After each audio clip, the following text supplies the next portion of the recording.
This is We the Sales Engineers Podcast, show 172. Welcome to We the SEs podcast, the show for sales engineers by sales engineers with your host, Ramzi Marjaba. What's up, SE Nation? Welcome back to another episode. I am your host, Ramzi Marjaba. This is not a solo show, it is an interview.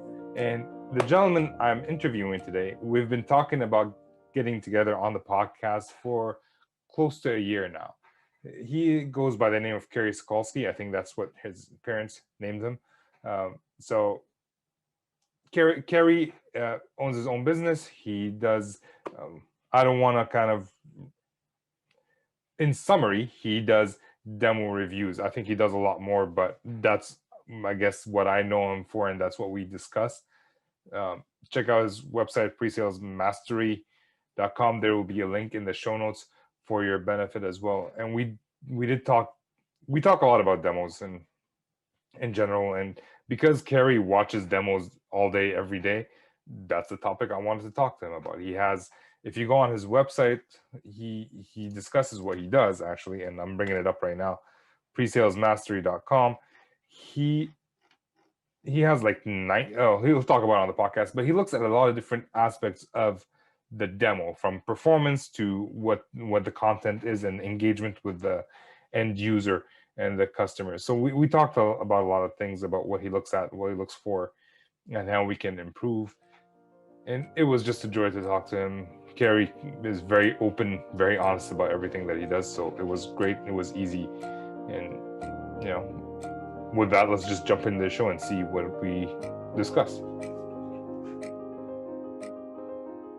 What's up, Kerry? How you doing? I'm great, Ramzi. How you doing? Should we repeat the 10 minutes of conversations we just had before we start recording, or should we just move on? I think at the risk of alienating the entire audience before we start, we should probably move on. All right. How about we start with this? Who are you? What do you do? And what are you doing here? Good questions. All right. So Kerry Sokolsky, I am the president and founder of Presales Mastery, a demo performance coaching business. We work with B2B software companies on helping individuals basically improve their demo execution and performance. And recently became the founder of Sales Engineers of Toronto. We're part of SE Nation. So excited to help build the SE community in Toronto, where you and I are both located. Yeah. Well, I'm in Ottawa, but are you in Ottawa? Yeah, I'm in Ottawa. That's a typical Toronto comment. Like everything in Ontario is Toronto. Well, it's not Ontario anymore. It's just Ottawa. It's just Toronto. Of course, I apologize. That's all good. 4 hours away. It's not that big. It's not that far. I'm gonna be there in a week and a half. I'm going whitewater rafting. All right. Oh, okay. Are you going to be in Ottawa or around Ottawa? I'll give you the Ottawa River. Okay. I'll give you my phone number. You can call me afterwards. All right. Awesome. You can have this chit chat off air. I'll buy you a drink. Make it up to you. So congratulations on SE Toronto, and I'm glad you get to work with Akshat and Eric. I'm sorry you're going to have to work with Owen. That seems like yeah, I know it's a great crew. I'm Tony Matos, who used to run pre-sales for Citrus Canada's partnering with me on it. So it's a great crew, very supportive. That's great, and they've all been on the podcast before you, by the way. Yeah, I'm late to the party. What can I tell you? I'm a slacker. We started talking like a year ago about being on the podcast, and a year later you're here. Yay! Better late than never, right? Something you just said. You help software companies. Why just software? Well, it's mostly just software, because software is really where, if we think about it, the demo is a critical import in most cases, and whether you win or lose the deal, right? And we could certainly have a great discussion around all the different types of tasks and responsibilities that pre-sales have that are critical to closing deals: discovery, preparation, the demos, client relationships inside of the meetings. All of those are super important, but when it comes to software, you rarely see a vendor win a deal if they haven't done a really good job at the portion of when it comes to showing your product, whether it's demos, proof of concepts, workshops, whatever it is. And so I focus on helping sort of really streamline the delivery of showing product, right? Whether it's a demo or POC. And because of that's where I focus with software companies. Okay. if you were to say like the biggest mistake you see, or the one you see most often that has the highest negative impact on a demo, can you think of one, or is there? Yeah, that's a good question. There's a lot, right? I think fundamentally there are a few, but one that's really interesting, and a lot of people talk about this, a lot of the top trainers in the space talk about this, but it's really putting the focus on the customer. So I talk a lot about first-person language, and there's just this tendency by a lot of SEs to say the word I and me. I really want to show you this. I think this is a really cool feature. I love that the solution does this. The audience does not care what you think, right? But more importantly, the demo is not about you. And if you're using that language, you're making it about you, where your focus really needs to be on what's best for the prospect and what challenges are you helping them solve or help you solve for them. Yeah, I've witnessed demos where someone says, "Oh, I have this very cool feature that I want to show you," and they go and talk for 15 minutes, and then I look at the people watching the demo, their faces haven't changed, they didn't get excited or whatever. So yeah, it was a really cool feature for the person doing the demo. I've also heard people like, I have a really cool feature that I think would be beneficial to you, and that seemed to have a different impact. I try not to use it, but I guess there are caveats in the way you say it, your body language and all of that. But yeah, I like that first person language. What kind of language do you use? Third person or? Well, hopefully not third person. Ramzi Marjaba was going to do that. Oracle software that I'm demonstrating to you. No, I like using second person language, okay.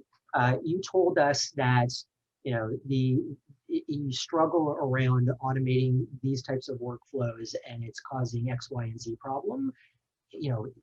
Let's look at a way that we can help you solve that that's going to do X, Y, and Z for you.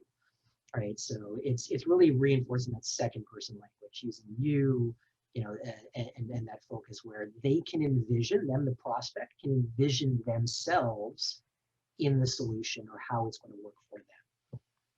Yeah, and like you've spent a lot of time perfecting, or like you're very analytical in the way you do your, I guess your review. You spend a lot of time, from what I hear, by you. I do, yeah. I spend almost a full day reviewing any given demo. I'll typically review it about 3 different times. I'll watch it in total first, just once through, just to get the full context of what's happening. And then I'll go back and actually go through it and pause the video and start making notes. And then I'll go in and actually do the 3rd time. But in addition to providing feedback inside of the recorded video, and that's what I work with, is I'm coaching on demos that have been delivered to live prospects.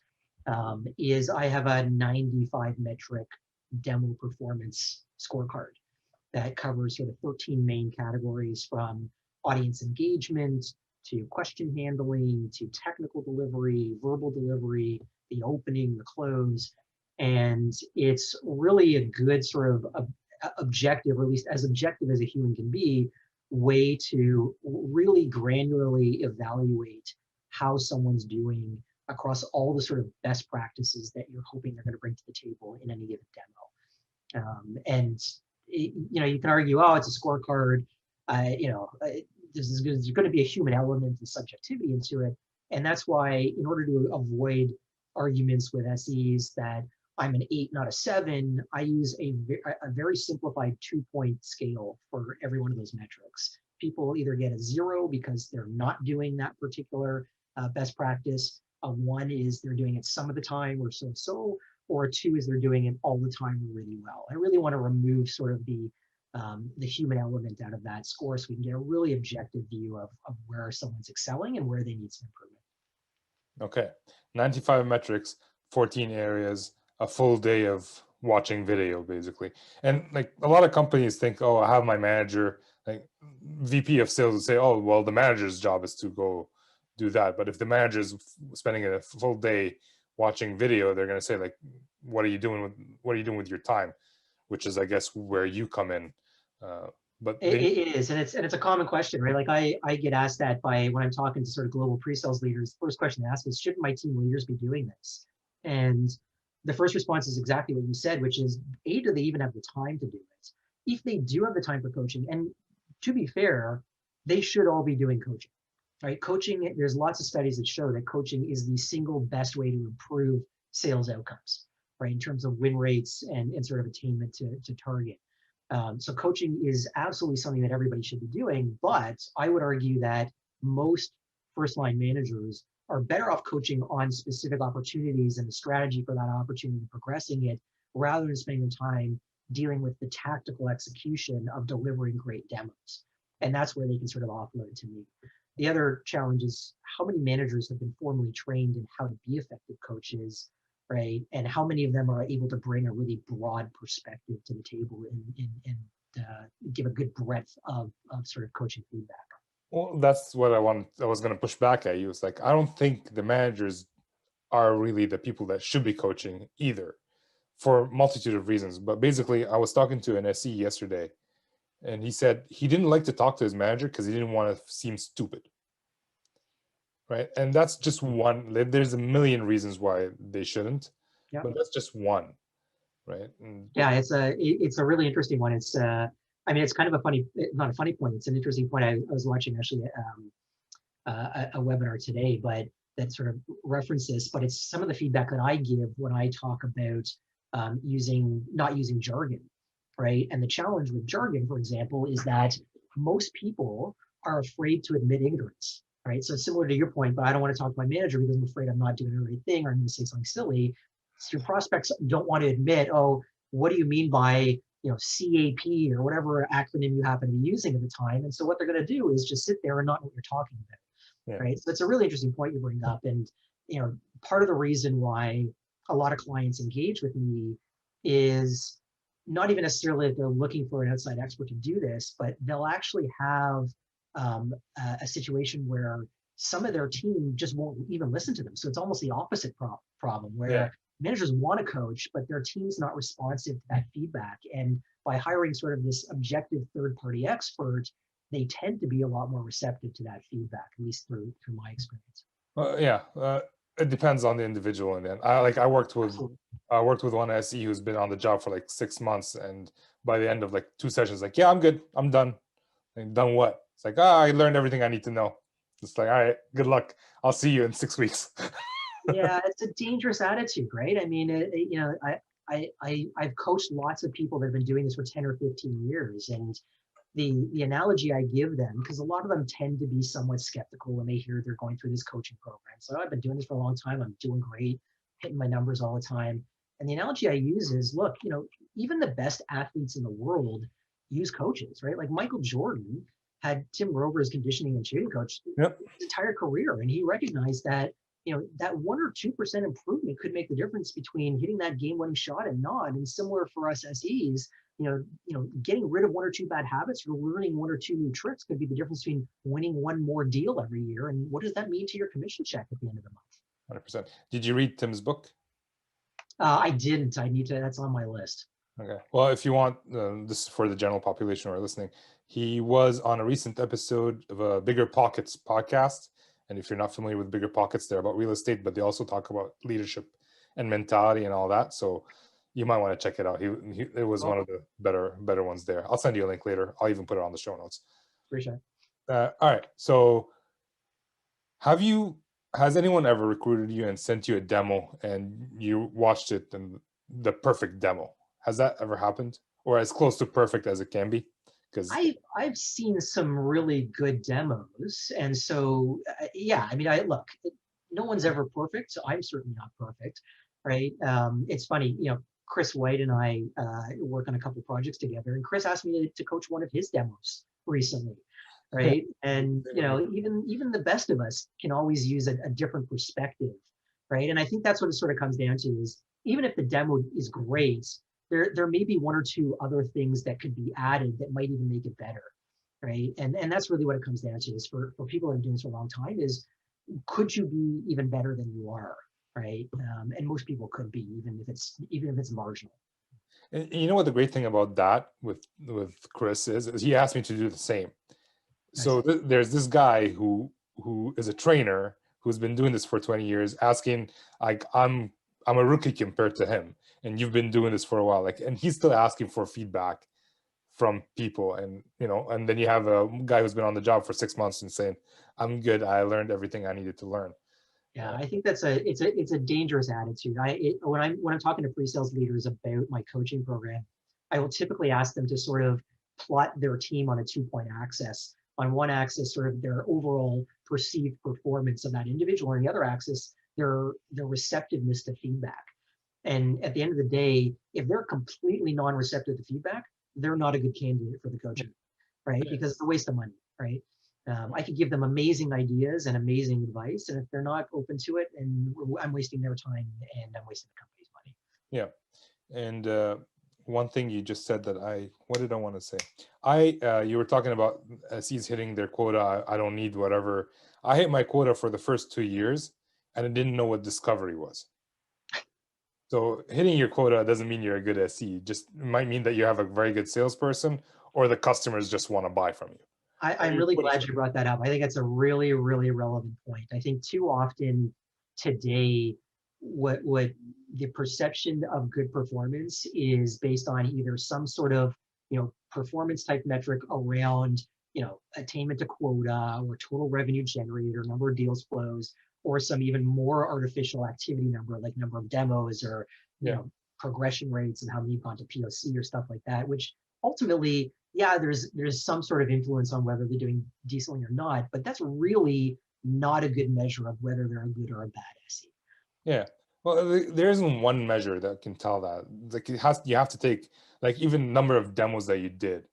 I'm coaching people to do like count or measure how many demos you refuse to do, because they're being actually told to do demos that are unqualified. So measure how many unqualified demos you're telling them no, right? And sometimes you have to do unqualified demos because politics, whatever. But yeah, okay. 14 areas where you look at the demo. Do you mind sharing what are some of those 14 areas? Like, what are the most important things that we should look at when we're doing a demo? Yeah, I do a lot around sort of audience engagement and audience management, right? And so that's obviously over the last year and a half with COVID and almost all demos going remote, it's become even more important. Really keeping the audience engaged and making sure that your demos are a dialogue. I think I saw actually on your last podcast when you were going on your rant about skills that you shouldn't be worried about. There was a comment about sort of asking questions is more important than answering them. Yeah. And I think that's absolutely the truth, right? I think that if it's a monologue, then you're doing the wrong thing, and you're going to lose people. And so I talk a lot about sort of tips and tricks on how to actually keep the audience engaged in a remote call, right? Like one of the things that's almost counterintuitive to a lot of the advice that people get right now is around the use of your webcam. And I'm actually sort of a bit of a contra sort of indicator on this one, where I actually believe that when you're showing something on your presentation, whether it's a presentation deck or your demo of the software, you should be turning your webcam off, right? Because people have a natural tendency to migrate their attention towards movement. And invariably, we all move around when we're talking. You can see my head's moving around, my hands are moving around, I'm animated, right? And I might not do as much of that during a demo, but I probably do. And people are going to be more focused on you than your demo if they're seeing your face. Right now, when you're not showing the product, right, or you're not, working through a slide, absolutely turn your camera on and engage, because it's going to encourage them to do it, and they can see you, and it's much more better to connect. But I seem to be in a bit of in a minority these days around sort of turning the camera off at times. Well, if it's any consolation, Peter Cohen said the exact same thing to me like over a year and a half ago. Nice. Right, so you're in good company when it comes to that. And we did like virtual training at my work, which by the way the SEs were not invited to, and I kind of gave them crap about that. So I'm a hybrid. I was invited to it because technically my title is sales manager, but I actually do sales engineering work. They invited me to it, and I'm like, the SEs are going to be doing most of the demos, most of the whiteboarding, most of the workshops. Why are you inviting the salespeople to this session? So there's a problem with not giving training to SEs about that topic. But a big focus was how do you get the customer to turn on the camera? And in my mind, it's like, why is that the most important thing? Like, Yeah, I mean, look, there's lots of nonverbal cues that you can get from people, but you also can miss stuff on a camera as well, right? I think if people really don't want to be seen or they're doing other stuff and it's egregious, they're going to turn off their camera regardless, right? Yeah. But I think you can ask people, right? Like you can say to them, "Would you mind turning on your camera? I'd love to sort of have a face to face," Well, right? what I do is I turn on the camera and say, "Hey, I just wanted to scare you for a couple minutes," and it's the same joke every single time. And I've been called out that I've done the same joke for the same customer on a couple of different occasions. But hey, then it's a joke about how I use the same joke, so it works out. But Yeah. saying that actually for some reason helps customers turn it on. And I don't ask them like, "Hey, you don't want to turn it on? It's fine. I don't want you to be uncomfortable. Well, I want you to be as comfortable as you can be. If that means the camera is off, keep it off. If it's on, turn it on." And like you can't really get a lot of not verbal, uh, non-verbal cues from a webcam. It's hard. But if you listen intently, if you crack jokes, if you try to build that relationship and have a warm environment, you'd feel a big difference. But okay. Yeah, no, I mean, one of the tips that I like to talk about is I'm a big proponent of using people's names throughout the demo, Yeah. right? And so I'm very cognizant of making sure I'm taking copious notes from my SE coach, or taking copious notes about who's in the meeting and who they are, so that they can refer to them directly later, whether it's referencing something back that they said earlier, right? Where then you get credibility with them. But you also build a relationship with them by saying their name. But the other thing you do is you bring them to attention. When you call someone out by name, right? If they're not paying attention, you better believe that single word. It's actually, there's a study that's been done that actually shows that your brain activates more when your name is called, right? And so it actually will bring people attention. The other thing it'll do is it'll scare everybody else in the room, because if you're going to call one person out, they might be the next ones to be called out, right? So just using someone name can actually have a pretty powerful impact. If you don't believe Carrie, this is a true story. If I'm asleep, and that has nothing to do with sales engineering, but if I'm asleep, I'm out. I actually slept through a bomb in Lebanon. Like a bomb blew up 200 meters away from my house. I did not wake up. But if someone says my name or whispers it, I'm up. Right? There you go. So that's proof, I guess, anecdotal, but Hey, names are more powerful than bombs. I'm going to use that now. yeah, you could. I grew up. Yeah, it's a sad thing to say, but yeah, that happened. Glad you're okay.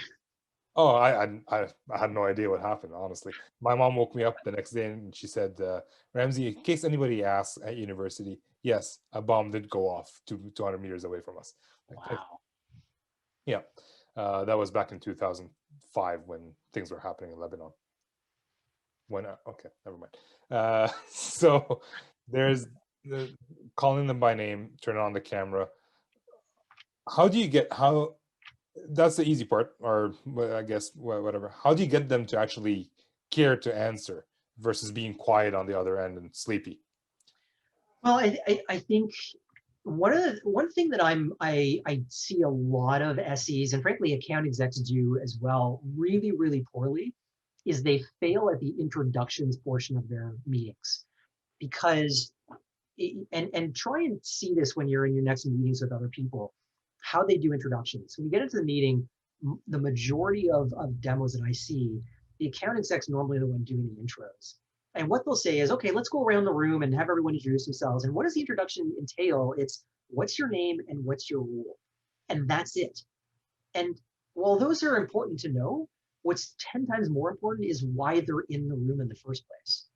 Right. And so I'm absolutely hammered into my SEs to say, look, if your account exec is not doing this, then interject and say, oh, as well, if you don't mind, can you give us the top one or two reasons that you're here today, or the top one or two things you're looking to get out of the meeting? Okay, and then make sure you're cross-referencing that with who said it, and that way you can then reference, when you cover those things in your demo later, you can re-reference back to them, and that's a really powerful thing. I love that. I've always thought about doing it, but I've actually never done it. And so there you go. The fact that you just said it. Yeah, no, like that's what I love about the podcast. There's always something. Like I've been doing this for well, you're episode 172, and I'm still learning stuff. That's great. And one thing I wanted to note, now virtually, it's so much easier to actually find out the people's names because they're on there, and you can tell who's talking because their name is lighting up, generally For speaking. sure. Unless there are multiple people in the same room, which is happening more frequently now. Yeah, that's true. That's even hard. Oh yeah, that's true. All right, so audience engagement and audience measurement. How do you measure audience? Like, what does that Sorry, mean? it was audience management and engagement. That I miss. Same topic, really, right? So, Yeah. so it's the same thing we just talked about, right? Dialogue. The fact that you're pausing all the time to actually give them a chance to speak, right? What so many of us SEs do is we get super excited about our technology, right? We're excited about our product, our solution, how we can fix the prospect's problems, and we just want to talk, right? And we're excited to get to the next point or whatever it is, or address the next challenge or how we're going to add value. And if you just sort of pause at the end of each sort of thing you're doing, it gives the audience a chance to interject, right? And audiences tend to not want to sort of interrupt people. That's another sort of demo sin I coach against, is don't ever interrupt the prospect. But similarly, the audience doesn't necessarily want to interrupt the speaker, right, a lot of the times. And so if you don't pause to give them an opportunity to interject, then they won't. Yeah. One thing I want to add to that is tell your account manager that when you pause, they shouldn't be the ones interjecting. Fair enough. Yeah. Yeah, I've seen that where you're pausing, even though there's a bit of tension, you're hoping someone would like break the ice and someone from the other side would say, it's usually the account manager who can't wait. It's like, oh, it's too much silence. Yeah, the account execs tend to be uncomfortable with silence. And a little bit of silence can be really good. You don't want it too much, but a little bit can usually be really good. But that's the strange part. Account managers should be using that as part of negotiation, right? Like they should use silence. There should be tension. Yeah, good point. When they're not in control, kind of when they don't know what's happening. And that's happened the other way around. Like when account managers are negotiating for some reason, somebody else is in the room, they should tell them like, shut up while there's silence. Okay, so we talked about the 1 out of 14 areas. There's 20 minutes left of this podcast. Let's go through the other 13. What are the top ones? Like, what do you like? What are the most important ones that you want to share? So a couple ones are sort of question and objection handling is a big one. It's got about 10 different things in it. So the biggest one for me there is too many SEs, and SEs tend to be very smart people, right? But there's a problem with being the smartest person in the room, is that you can make assumptions that you understand stuff you don't. Yeah. Right? And a big challenge I see, unfortunately, is when an SE gets asked a question, they assume they understand they assume their understanding of what's actually being asked, when in reality they don't. Yeah. And so one of the items on my scorecard is that either you're paraphrasing the question back to the person that posed it, right, in your own words to make sure that you've interpreted it correctly, or you're asking a follow-up question or two to clarify your understanding of it, right? You said this, do you mean this or do you mean that? Or I think what you're saying is you'd like to understand X, Y, and Z, is that correct? Yeah. And then answer, because the worst thing you can do is not only answer the wrong question, but answer it for a long time, right? Like, because people don't like to do short answers. Like, they like to be verbose and effusive. And instead of just saying yes or no or whatever it is, they go off these tangents. And for 2 minutes, the audience is like, what the heck is he talking about or she talking about? Yeah. So, and this is especially true, like it gets even harder like, in places like Canada. I think the US is the same, and maybe Europe, where there are so many different cultures and people with different accents and different understandings of the English language. Like even in Canada, we have French Quebecers who are trying to explain stuff in English to French Quebecers because there's an English account manager in the room, right? And so we kind of have to figure out how to make sure we understand it correctly. And there's a limitation of language. There's a language barrier sometimes, even if we're all in the same place. It's it's funny. The best example is I early on in my pre-sales career, probably my second or third year, we were pitching General Electric, and I was told by one of the directors there to say, it basically said, assume that, the GE people you're going to be pitching are the smartest people you've ever pitched to, and don't ever assume you have any clue what they're talking about. So make sure you clarify before you answer anything. And that sort of was great advice early in my career. Is that a common thing? Like, I've seen it, but is it very common that SEs forget to clarify what the customer is actually asking? Yeah, it is pretty common. Now, the reason that it doesn't tend to be a deal breaker too often is because a lot of the time they're right. They've interpreted it correctly in that assumption, right? But the 5 or 10% or however low it is, those times when you do misinterpret and you start answering the wrong question, A, it shows a little bit of arrogance, right? That you're making the assumption that you know what they're talking about, and B, it shows that you're not really paying attention to them, right? Yeah. So how can we build that habit? Like, you're telling me about it. Okay, great. And then I go to the next meeting and I do the exact same mistake. How can I overcome that? Great question. So this is one of the reasons why I got into sort of coaching rather than doing training. So there are so many great programs out there by, amazing demo pre-sales leaders. So we talked about Chris White earlier. We were talking about Peter Cohen, who is a new partner of mine. John Kerr. There's a lot of really great demo trainers out there. But like almost any type of sales training, it's one-off training, right? They're going to come in, they're going to do their week-long workshop or whatever it is, and then they leave.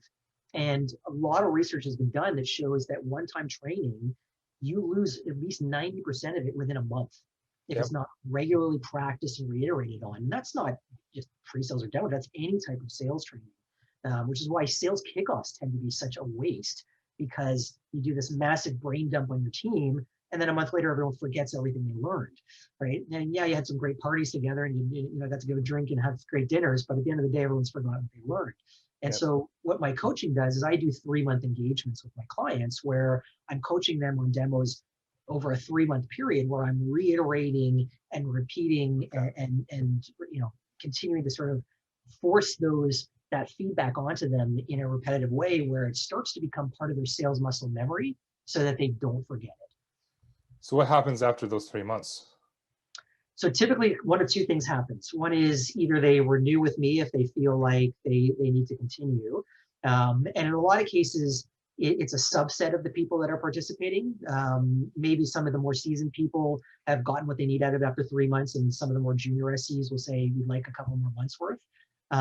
Or in some cases, what they will do is they'll take my scorecard and the results, and they'll actually build their ongoing enablement and sort of structure their one-on-ones with their teams around the results of those scorecards. So at the end of 3 months, there's say 5 or 6 of those metrics that they're still not doing great.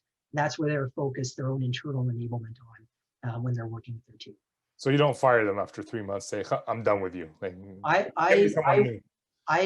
only once fired somebody, and it was someone that had gone through the program and was fantastic. They were amazing, and I didn't feel that they were getting their money's worth based on the amount of feedback I was able to give.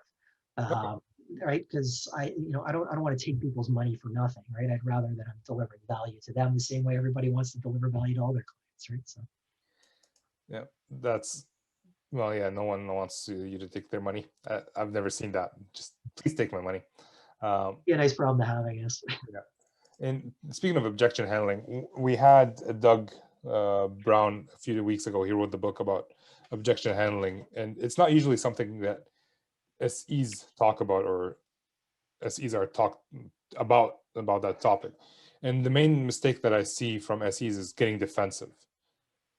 How do you see that as well, and how do you coach them to get out of that? I think in a lot of cases, it's less getting defensive and more feeling like they have to address that immediate objection rather than the underlying cause of the objection. Yeah.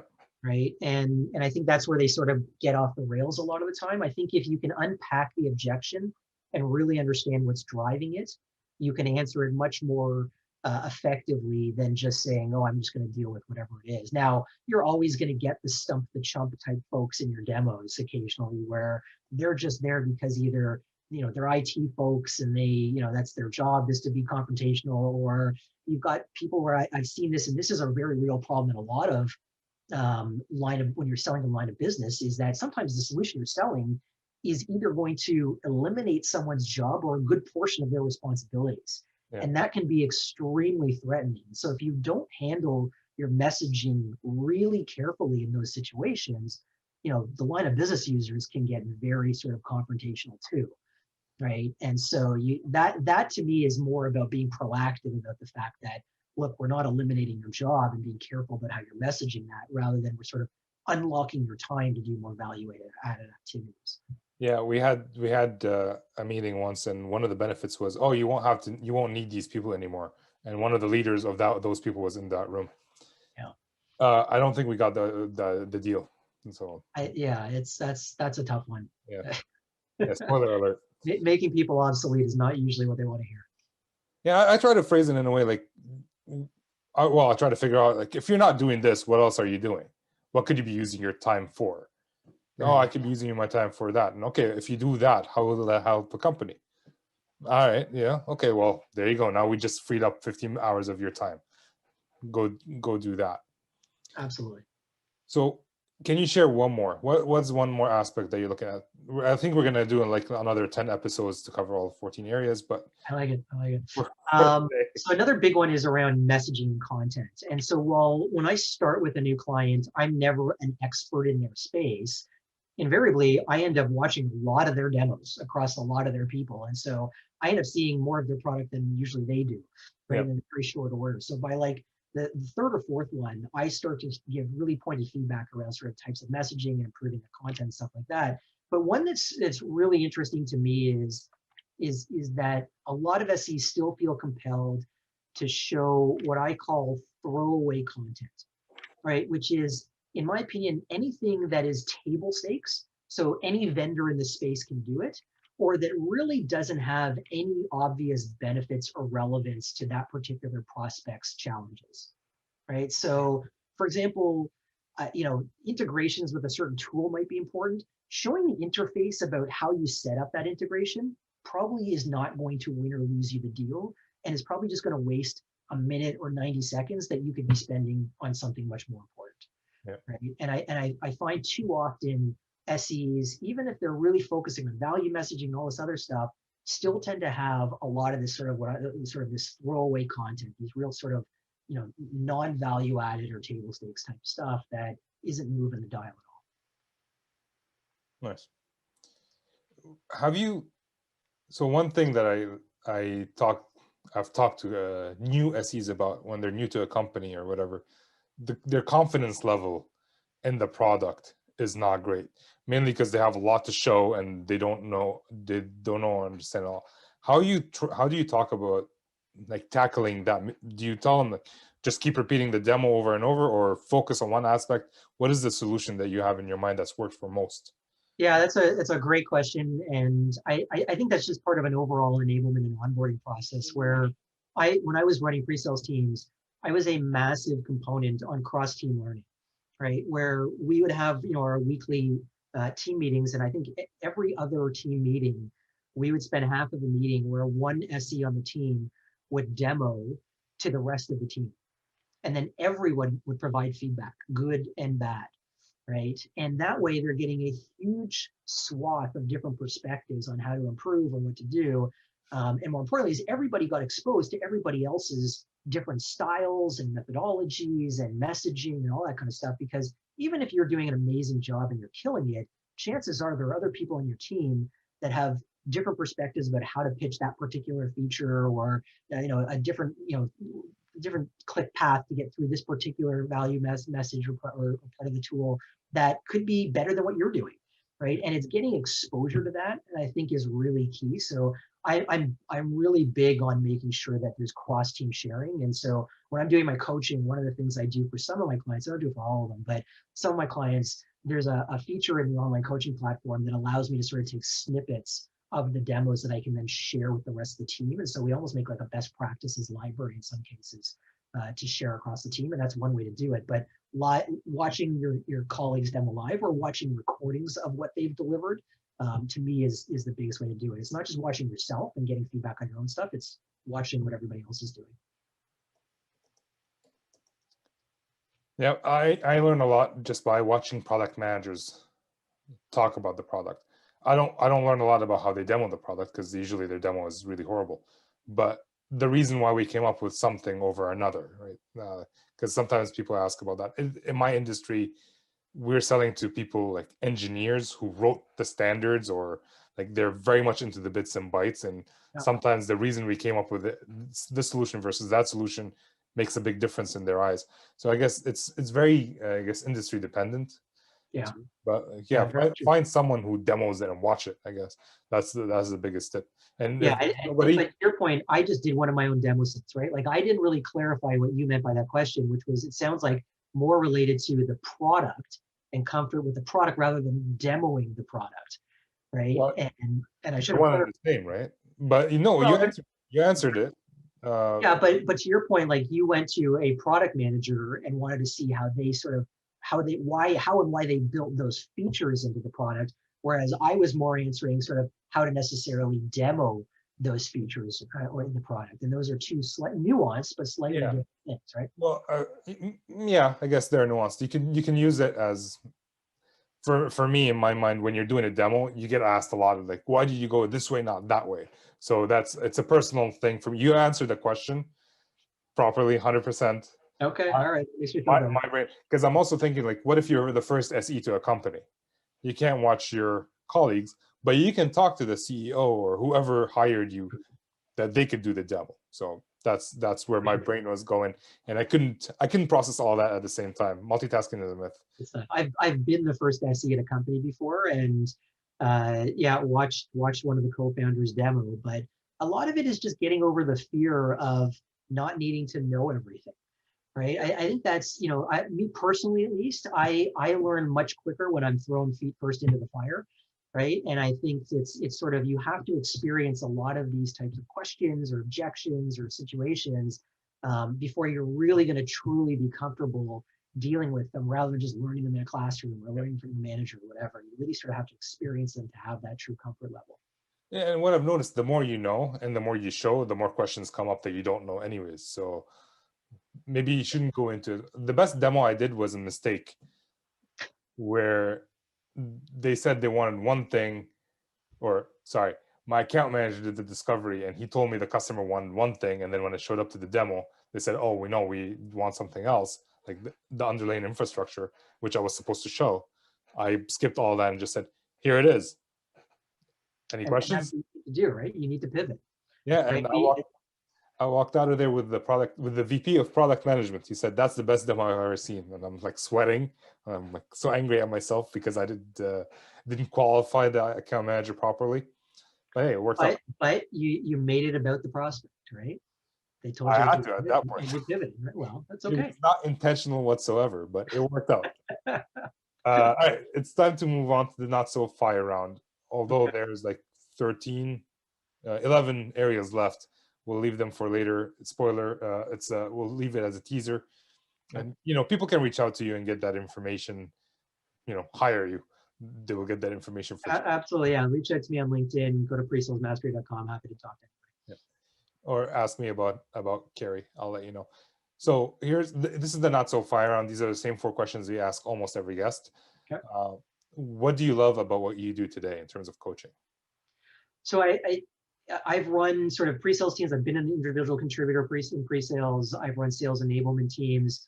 My biggest thing when I was a pre-sales leader was working with amazing people.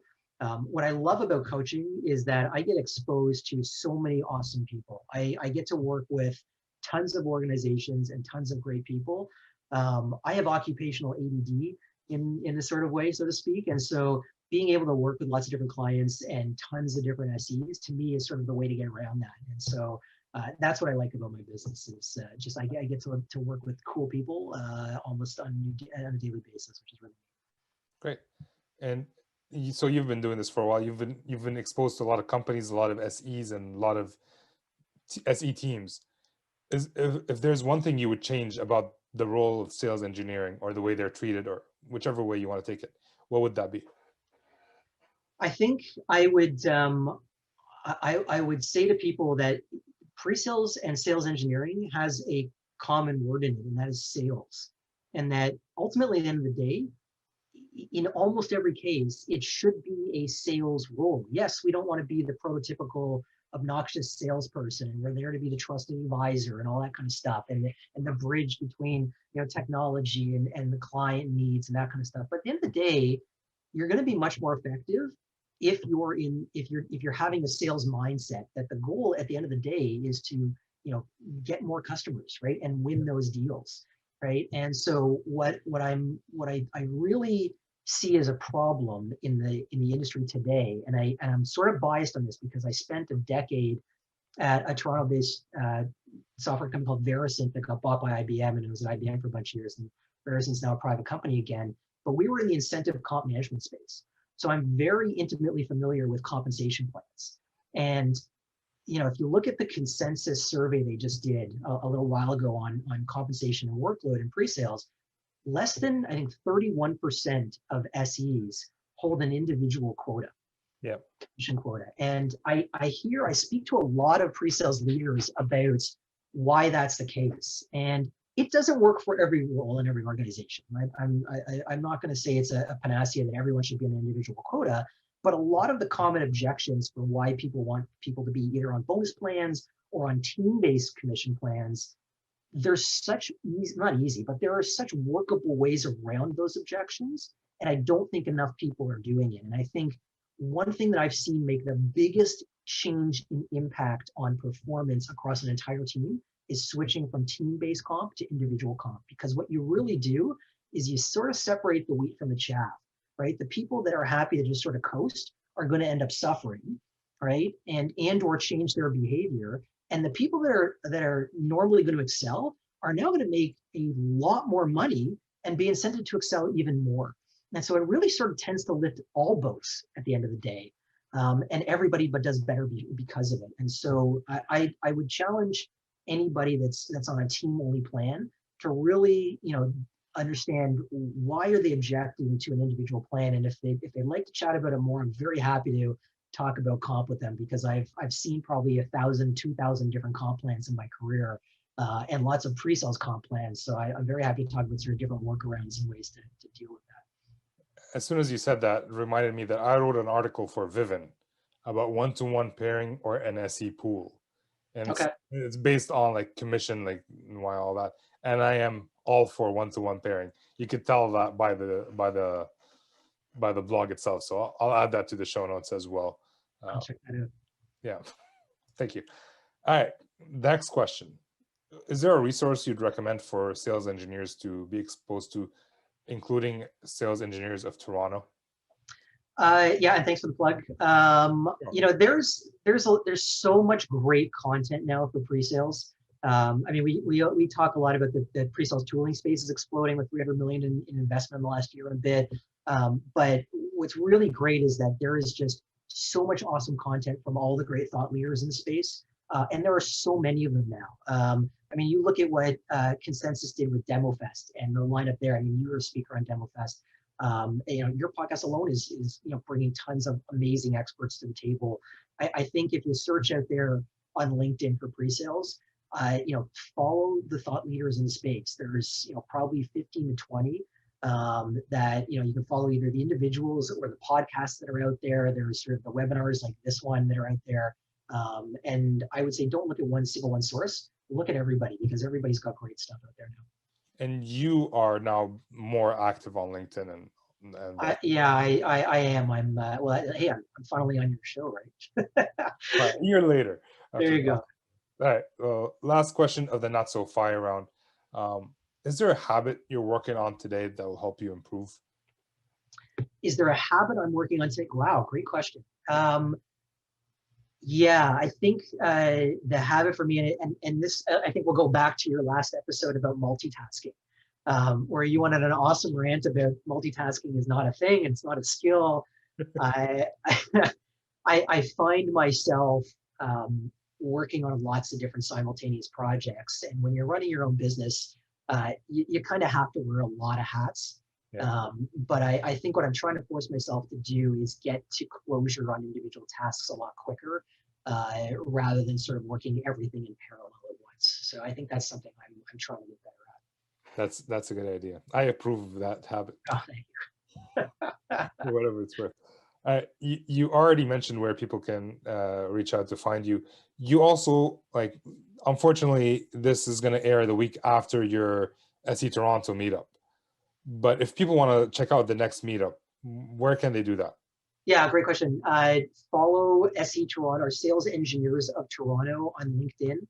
If you follow our page, all of our announcements for next events are going to be up there. We're going to be running hopefully an in-person event next time. This one's a remote one, but now that things are starting to open up, at least in Ontario, we're hoping to get everybody in person for the next one. So easier way to sort of network and build, and really sort of have a good time when we're in person. So September should be our next event, but follow us on LinkedIn, and you'll get automatic notification when that comes up.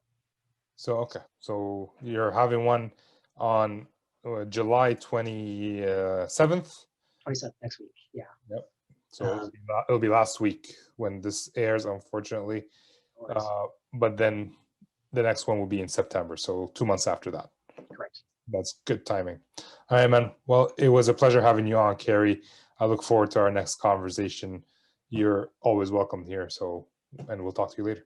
Ramzi, really appreciate the time. Always a pleasure. And sorry it took me so long to get into do it with you. I kind of take the blame on that as well. We won't wait so long for the next one. Yeah, for sure. Okay. Thank you, Kerry, for coming on, and thank you for listening to this episode. I hope you get something out of this and maybe find a way to actually improve your demos. And if you're a manager, we know that management isn't just talking to SEs. There's a lot that goes behind the scenes that SEs may or may not know about.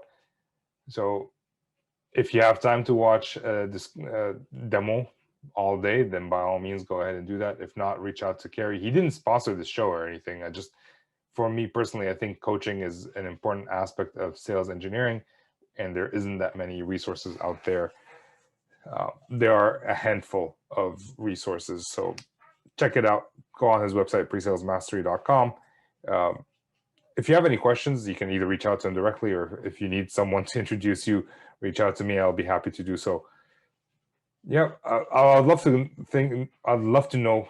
I cannot speak English today. I'd love to know what you guys thought about the discussion between me and Kerry.